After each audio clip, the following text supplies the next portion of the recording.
मधुबन के बाबा, मधुबन के बाबा मुरली वाले, आपका क्या कहना, आपका क्या कहना। ओम शांति। आज 20 नवंबर 2022 के अव्यक्त महावाक्य हैं, जिनकी ओरिजिनल डेट है 20 दिसंबर 1992। आज की अव्यक्त मुरली बहुत ही विशेष है। सुनते हैं बाबा के मधुर बोल। बाबा के शब्दों में अव्यक्त स्थिति में बैठेंगे, डायरी पेन लेकर बैठेंगे, मुख्य मुख्य पॉइंट्स को लिखकर रिवाइज करेंगे। मुरली का सार है, आज्ञाकारी ही सर्व शक्तियों के अधिकारी, आज्ञाकारी ही सर्व शक्तियों के अधिकारी। आज सर्व शक्तियों के दाता बाप दादा अपनी शक्ति सेना को देख रहे हैं। सर्वशक्तिवान बाप ने सब ब्राह्मण आत्माओं को समान सर्व शक्तियों का वर्षा दिया है। किसको कम शक्ति, किसको ज़्यादा, ये अंतर नहीं किया। सभी को एक द्वारा एक साथ एक समान शक्तियां दी हैं। तो रिजल्ट देख रहे थे, एक समान मिलते हुए भी अंतर क्यों है। कोई सर्वशक्ति संपन्न बने, कोई सिर्फ शक्ति संपन्न बने, सर्व नहीं। कोई सदा शक्ति स्वरूप बने, कोई कभी कभी शक्ति स्वरूप बने। कोई ब्राह्मण आत्माएं अपनी सर्वशक्तिवान की अथॉरिटी से जिस समय जिस शक्ति को ऑर्डर करती हैं, वो शक्ति रचना के रूप में मास्टर रचता के सामने आती है। ऑर्डर किया, हाजिर हो जाती है। कोई ऑर्डर करते हैं लेकिन समय पर शक्तियां हाजिर नहीं होती, जी हाजिर नहीं होती। इसका कारण क्या? कारण है जो बच्चे सर्वशक्तिवान बाप, जिसको हजूर भी कहते हैं, हाजिर नाजिर भी कहते हैं, तो जो बच्चे हजूर अर्थात बाप के हर कदम की श्रीमत पर हर समय जी हाजिर, हर आज्ञा में जी हाजिर प्रैक्टिकल में करते हैं।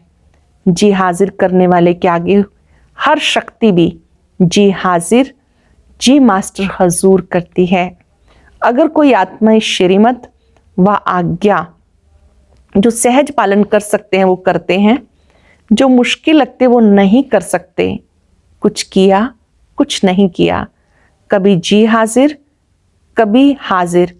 इसका प्रत्यक्ष सबूत, प्रत्यक्ष प्रमाण रूप है। ऐसी आत्माओं के आगे सर्व शक्तियां भी समय प्रमाण हाजिर नहीं होती। जैसे कोई परिस्थिति प्रमाण समाने की शक्ति चाहिए, तो संकल्प करेंगे कि हम अवश्य समाने की शक्ति द्वारा इस परिस्थिति को पार करेंगे, विजयी बनेंगे। होता क्या है, सेकंड नंबर वाले अर्थात कभी कभी वाले समाने की शक्ति का प्रयोग करेंगे। 10 बार समाएंगे, लेकिन समाते हुए 1-2 बार समाना चाहते भी समा नहीं सकेंगे। फिर क्या सोचते हैं, मैंने किसको नहीं सुनाया, मैंने समाया। लेकिन ये साथ वाले थे, हमारे सहयोगी थे, समीप थे, इसको सिर्फ इशारा दिया, सुनाया नहीं, इशारा दिया। कोई शब्द बोलना नहीं चाहते थे, सिर्फ एक आधा शब्द निकल गया, तो इसको क्या कहा जाएगा? समाना कहेंगे। 10 के आगे तो समाया, 1-2 के आगे समा नहीं सकते, तो इसको क्या कहेंगे? समाने की शक्ति ने ऑर्डर माना, जबकि अपनी शक्ति है। बाप ने वर्षा दिया, तो बाप का वर्षा सो बच्चों का वर्षा हो जाता है। अपनी शक्ति अपने काम में ना आए, इसे क्या कहा जाएगा? ऑर्डर मानने वाले या ऑर्डर ना मानने वाले। आज बाप दादा सर्व ब्राह्मण आत्माओं को देख रहे थे, कहाँ तक सर्व शक्तियों के अधिकारी बने हैं। बाबा देख रहे थे ये बच्चे सर्व शक्तियों के अधिकारी कहाँ तक बने हैं। अगर अधिकारी नहीं बने तो उस समय परिस्थिति के अधीन बनना पड़े। बाप दादा को सबसे ज़्यादा रहम उस समय आता है जब बच्चे कोई भी शक्ति को समय पर कार्य में नहीं लगा सकते। उस समय क्या करते हैं? क्या करते हैं? जब कोई बात सामना करती तो बाप के सामने किस रूप में आते हैं? ज्ञानी भक्त के रूप में आते हैं। भक्त क्या करते हैं? भक्त सिर्फ पुकार करते रहते हैं, ये दे दो। भागते बाप के पास हैं, अधिकार बाप पर रखते हैं। रूप क्या होता है? रॉयल भक्त का, जहां अधिकारी की बजाय ज्ञानी भक्त अथवा रॉयल भक्त के रूप में आते हैं। तो जब तक भक्ति का अंश है, भक्ति का फल सद्गति, सफलता, सद्गति अर्थात विजय नहीं प्राप्त कर सकते, क्योंकि जहाँ भक्ति का अंश रह जाता वहाँ भक्ति का फल ज्ञान, सर्व प्राप्ति नहीं हो सकती, सफलता नहीं मिल सकती। भक्ति अर्थात मेहनत, ज्ञान अर्थात मोहब्बत। भक्ति अर्थात मेहनत, ज्ञान अर्थात मोहब्बत। अगर भक्ति का अंश है तो मेहनत जरूर करनी पड़ती। और भक्ति की रस्म रिवाज है, जब भीड़ पड़ेगी तब भगवान याद आएगा। कोई मुसीबत पड़ेगी तो भगवान याद आएगा, नहीं तो अलबेले रहेंगे। ज्ञानी भक्त भी क्या करते हैं? जब कोई विघ्न आएगा तो विशेष याद करेंगे। एक है सेवा प्रति याद में बैठना, दूसरा है स्वयं की कमजोरी को भरने के लिए याद में बैठना। दोनों में अंतर है। जैसे अभी भी विश्व पर अशांति का वायुमंडल है, तो सेवा प्रति संगठित रूप में विशेष याद के प्रोग्राम बनाते हो, वो अलग बात है। वो तो दाता बन देने के लिए करते हो, वो मांगने के लिए नहीं करते हो, औरों को देने के लिए करते हो। ये हुआ सेवा प्रति। लेकिन अपनी कमजोरी भरने के प्रति समय पर विशेष याद करते हो, और वैसे अलबेलेपन की याद होती है, भूलते नहीं हो, लेकिन अलबेलेपन की याद आती है। हम तो हैं ही बाबा के, और है ही कौन। लेकिन यथाशक्तिशाली याद का प्रत्यक्ष प्रमाण, समय प्रमाण, शक्ति हाजिर हो जाए। कितना भी कोई कहे मैं तो याद में रहती ही हूँ व रहता ही हूँ, लेकिन याद का स्वरूप है सफलता। ऐसे नहीं जिस समय याद में बैठते उस समय खुशी भी अनुभव होती, शक्ति भी अनुभव होती, और जब कर्म में संबंध संपर्क में आते उस समय सदा सफलता नहीं होती, तो उसको कर्म योगी नहीं कहा जाएगा। शक्तियां शस्त्र हैं, और शस्त्र किस समय के लिए होता है? शस्त्र सदा समय पर काम में लाया जाता है। यथार्थ याद अर्थात सर्व शक्ति संपन्न, अंडरलाइन करेंगे। बाबा की सही याद का अर्थ क्या है? सर्व शक्ति संपन्न, सदा शक्तिशाली शस्त्र हो। परिस्थिति रूपी दुश्मन आया, शस्त्र काम में नहीं आए, तो इसको क्या कहा जाएगा? शक्तिशाली या शस्त्रधारी कहेंगे। हर कर्म में याद अर्थात सफलता हो, इसको कहते कर्म योगी। हर कर्म में याद हो, सफलता हो, इसको कहते कर्म योगी। सिर्फ बैठने के टाइम के योगी नहीं हो। आपके योग का नाम बैठा बैठा योगी है या कर्म योगी नाम है? कर्म योगी हो ना, निरंतर कर्म है, निरंतर कर्म योगी हो। जैसे कर्म के बिना एक सेकंड भी नहीं रह सकते, चाहे सोए हुए हो, वह भी सोने का कर्म कर रहे हो ना। तो जैसे कर्म के बिना रह नहीं सकते, वैसे हर कर्म योग के बिना कर नहीं सकते। इसे कहा जाता कर्म योगी। ऐसे नहीं समझो कि बात ऐसी थी, सरकमस्टांस ऐसे थे, समस्या ऐसी थी, वायुमंडल ऐसा था, यही तो दुश्मन है, और उस समय कहो दुश्मन आ गया इसलिए तलवार नहीं चला सके, तलवार काम में लगा नहीं सके, या तलवार याद ही ना आए, या तलवार ने काम नहीं किया, तो ऐसे को क्या कहा जाएगा? शस्त्रधारी कहेंगे। शक्ति सेना हो, तो सेना की शक्ति क्या होती है? सेना की शक्ति है शस्त्र, शस्त्र है सर्व शक्तियां। तो रिजल्ट क्या देखा? मेजॉरिटी सदा समय पर सर्व शक्तियों को ऑर्डर पर चला सके, इसमें कमी दिखाई दी। समझते भी हैं, लेकिन सफलता स्वरूप में समय प्रमाण या तो शक्तिहीन बन जाते हैं, या थोड़ा सा असफलता का अनुभव, फौरन सफलता की ओर चल पड़ते हैं। 3 प्रकार के देखे। एक तो उसी समय दिमाग द्वारा समझते हैं कि ये ठीक नहीं है, नहीं करना चाहिए, उस समझ को शक्ति रूप में बदल नहीं सकते। दूसरे हैं जो समझते भी हैं, समझते हुए भी समय व समस्या पूरी होने के बाद सोचते हैं। वह थोड़े समय में सोचते हैं और वो पूरा होने के बाद सोचते हैं। तीसरे महसूस ही नहीं करते कि ये रॉन्ग है, सदा अपने रॉन्ग को राइट ही सिद्ध करते हैं, अर्थात सत्यता की महसूसता शक्ति नहीं। तो अपने को चेक करो, मैं कौन हूँ। बाप दादा ने देखा वर्तमान समय के प्रमाण सदा और सहज सफलता किन बच्चों ने प्राप्त की। सदा और सहज सफलता किन बच्चों ने प्राप्त की, उसमें भी अंतर है। एक है सहज सफलता प्राप्त करने वाले, दूसरे है मेहनत और सहज दोनों के बाद सफलता पाने वाले। जो सहज और सदा सफलता प्राप्त करते हैं उसका मूल आधार क्या देखा। जो आत्माएं सफलता का मूल आधार, जो आत्माएं सदा स्वयं को निर्माण चित्त की विशेषता से चलाते रहते हैं, वो सहज सफलता को प्राप्त होते आए। जो सदा निर्माण चित्त की विशेषता से चलते हैं वो सफलता को प्राप्त होते हैं। निर्माण शब्द एक है, लेकिन निर्माण स्थिति का विस्तार, निर्माण स्थिति के समय प्रमाण प्रकार वो बहुत है। उस पर फिर कभी सुनाएंगे। ये याद रखना, निर्माण बनना ही स्वमान है। इंपॉर्टेंट बात है, निर्माण बनना ही स्वमान है और सर्व द्वारा मान प्राप्त करने का सहज साधन है। निर्माण रहना अर्थात मान की इच्छा के बिना कार्य करना, पोलाइट रह के कार्य करना, मैंपन से दूर रह के कार्य करना। निर्माण बनना ही स्वमान है, सर्व द्वारा मान प्राप्त करने का सहज साधन है। निर्माण बनना झुकना नहीं, सबको अपनी विशेषता और प्यार से झुकाना है। समझा? सभी ने रिजल्ट सुनी। समय आपका इंतजार कर रहा है। आप क्या कर रहे हो? आप समय का इंतजार कर रहे हो। मालिक के बालक हो ना, तो समय आपका इंतजार कर रहा है कि मेरे मालिक मुझ समय को परिवर्तन करेंगे। वह इंतजार कर रहा है।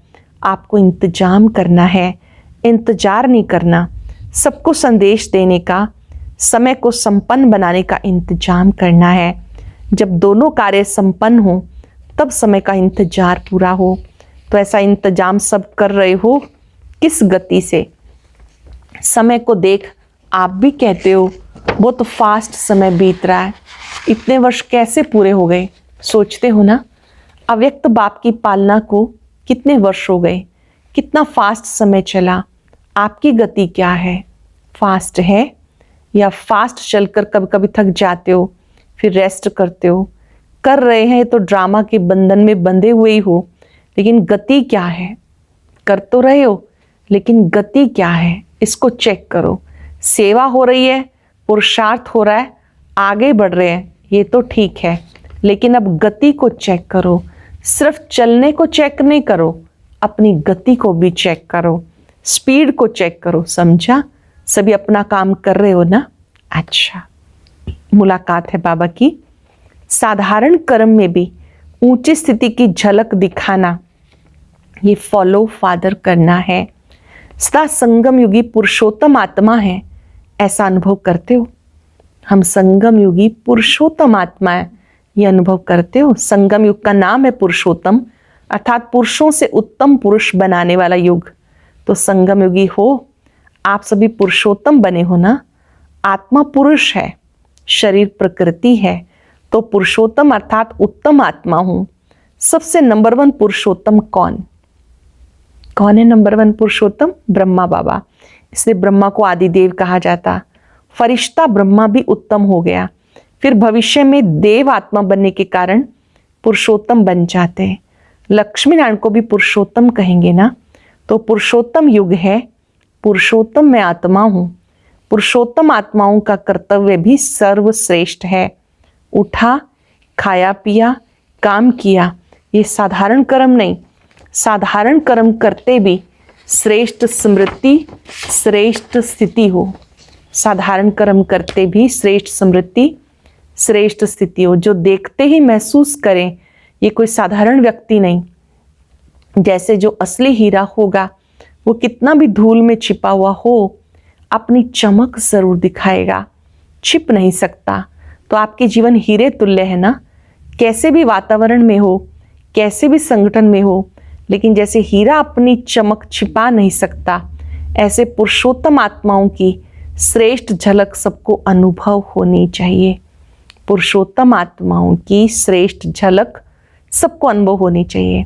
तो ऐसे है या दफ्तर में जाके, काम में जाकर आप भी वैसे ही साधारण हो जाते हो। अभी गुप्त रूप में हो, काम भी साधारण है, इसलिए पांडवों को गुप्त रूप में दिखाया। गुप्त रूप में राजाइनी की सेवा की, तो दूसरों के राज्य में गवर्नमेंट सर्वेंट कहलाते हो ना। चाहे कितने भी बड़ा ऑफिसर हो, लेकिन सर्वेंट ही है ना। तो गुप्त रूप में आप सब सेवाधारी हो। सेवाधारी होते भी आप पुरुषोत्तम हो, तो वो झलक और फलक दिखाई दे। जैसे ब्रह्मा बाप साधारण तन में होते भी पुरुषोत्तम अनुभव होते थे। सभी ने सुना ना, देखा है या सुना है? अभी भी अव्यक्त रूप में देखते हो, साधारण में पुरुषोत्तम की झलक है, तो फॉलो फादर है ना। ऐसे नहीं कि साधारण काम कर रहे हैं, माताएं खाना बना रही हैं, कपड़े धुलाई कर रही हैं, काम भले ही साधारण हो पर आपकी स्थिति साधारण ना हो, स्थिति महान हो। ऐसे है या साधारण काम करते साधारण बन जाते हो? जैसे दूसरे वैसे हम नहीं। चेहरे पर श्रेष्ठ जीवन का प्रभाव होना चाहिए। चेहरा ही दर्पण है, इसी से आपकी स्थिति को देख सकते हैं, महान है या साधारण है। ये इस चेहरे के दर्पण से देख सकते हो, स्वयं भी देख सकते हो, दूसरे भी देख सकते हैं। ऐसे अनुभव करते हो। सदैव स्मृति और स्थिति श्रेष्ठ हो। हमेशा आपकी स्मृति, आपकी स्थिति श्रेष्ठ हो। स्थिति श्रेष्ठ है तो झलक ऑटोमेटिकली श्रेष्ठ होगी। जो समान स्थिति वाले हैं वो सदा बाप के साथ रहते हैं। शरीर से चाहे किसी कोने में बैठे हो, किनारे पर बैठे हो, पीछे बैठे हो, मन की स्थिति में सदा साथ रहते हैं ना। साथ वही रहेंगे जो समान होंगे। स्थूल में चाहे सामने भी बैठे हो, लेकिन समान नहीं तो सदा साथ नहीं रहते, किनारे पे रहते। तो समीप रहना अर्थात समान स्थिति बनाना। इसलिए सदा ब्रह्मा बाप समान पुरुषोत्तम स्थिति में स्थित रहो। कई बच्चों की चलन और चेहरा लौकिक रीति में भी बाप समान होता है, कहते ये तो जैसे बाप जैसा है। तो यहाँ चेहरे की बात तो नहीं, चलन ही चरित्र है। तो हर चलन से बाप का अनुभव हो, इसको कहते हैं बाप समान। तो समीप रहना चाहते हो या दूर, इस एक जन्म में संगम पर स्थिति में जो समीप रहता है वो परम धाम में भी समीप है, राजधानी में भी समीप है। एक जन्म की समीपता अनेक जन्म समीप बना देगी। एक जन्म यहाँ पर समीपता अनेक जन्म समीप बना देगी। हर कर्म को चेक करो, बाप समान है तो करो, नहीं तो चेंज कर दो। पहले चेक करो फिर करो, ऐसे नहीं करने के बाद चेक करो कि ठीक नहीं था। ज्ञानी का लक्षण है पहले सोचो फिर करो, अज्ञानी का लक्षण है करके फिर सोचते हैं। तो आप ज्ञानी तो आत्मा हो या कभी कभी भक्त भी बन जाते हो। पंजाब वाले तो बहादुर है ना, मन से भी बहादुर। छोटी सी माया चींटी के रूप में आए तो घबरा तो नहीं जाएंगे, चैलेंज करने वाले हो ना। स्टूडेंट कभी पेपर से घबराते हैं क्या? आप बहादुर हो या छोटे से पेपर में घबरा जाते हो? जो योग्य स्टूडेंट होते हैं वो आह्वान करते हैं जल्दी से पेपर हो और अगली क्लास में जाएं। और जो कमजोर होते हैं वो सोचते पेपर ही कैंसिल हो जाए, सोचते हैं डेट आगे बढ़ जाए। आप तो होशियार हो ना, ये निश्चय पक्का हो, हम ही कल्प कल्प के विजयी हैं। क्या निश्चय पक्का हो? हम कल्प कल्प के विजयी हैं, हम ही बार बार बनेंगे। इतना पुरुषार्थ किया है, आप नहीं बनेंगे तो कौन बनेगा? आप ही विजयी बने थे, विजयी बने हैं, विजयी रहेंगे। विजयी शब्द बोलने से कितनी खुशी होती है, चेहरा बदल जाता है ना। जो सदा विजयी रहते हैं वो खुश रहते हैं, जो सदा विजयी वो सदा खुश रहते हैं। इसलिए जब भी कोई किसी भी क्षेत्र में विजय प्राप्त करता है तो खुशी के बाजे बजते हैं। आपके तो सदा ही बाजे बजते हैं, कभी खुशी के बाजे बंद ना हो। आधा कल्प के लिए रोना बंद हो गया, जहाँ खुशी के बाजे बजते हैं वहाँ रोना नहीं होता। अच्छा, बहुत ही स्पेशल बाबा ने आज हम बच्चों को नमस्ते की।